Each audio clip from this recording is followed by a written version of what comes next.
कहते हैं कि आदमी जहर से नहीं मरता और टेंशन से मर जाता है। बहुत पुराने समय की बात है। एक बार एक राजा राज्य का भ्रमण कर रहा था। हाथी की सवारी थी। हाथी ताकत के नशे में चूर था। हाथी ने ध्यान नहीं दिया और हाथी की सूंड से एक मस्त मोला फकीर का कटोरा गिर गया।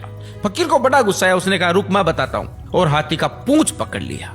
हाथी ने पूरी ताकत लगा दी पर हाथी एक कदम भी आगे नहीं बढ़ा सका। राजा ने पीछे मुड़ के देखा तो फकीर के हाथ में हाथी का पूंछ था। राजा को बड़ा अचंभा हुआ कि एक फकीर में इतनी ताकत। राजा फकीर के पास में गया और बोला कि आपकी जगह फुटपाथ पे नहीं है, आपकी जगह तो राज दरबार में होनी चाहिए। आप इतने ताकतवर हैं, आप हमारे साथ चलिए। आपको कुछ नहीं करना है, केवल राज दरबार के राज मंदिर में एक दीपक जलाना है सुबह 4 बजे और आरती करनी है और कुछ नहीं करना। फकीर ने कहा ठीक है, अच्छा खाने पीने को मिलेगा।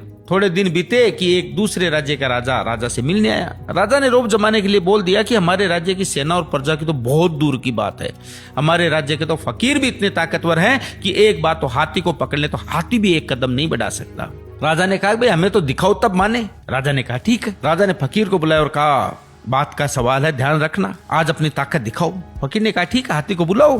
फकीर ने हाथी का पूंछ पकड़ा मगर अब की बार पासा पलट चुका था। हाथी फकीर को घसीटते हुए ले गया। राजा को बड़ा अचंभा हुआ और फकीर से बोला कि जब फुटपाथ पे रहते थे, रूखा सूखा खाते थे, तब भी तुम्हें इतनी ताकत थी, अब तो तुम राज दरबार में रहते हो, 56 प्रकार के भोजन करते हो, फिर ताकत कहाँ गई? फकीर जोर से हंसा और बोला ताकत को टेंशन खा गई। पहले मेरे कोई टेंशन नहीं थी, कब उठना है, कब जागना है, कब सोना है। अब रात को सोता हूँ तो टेंशन लेके सोता हूँ कि सुबह 4 बजे उठना है, दीपक जलाना है, आरती करनी है। टेंशन मेरी ताकत को खा गई।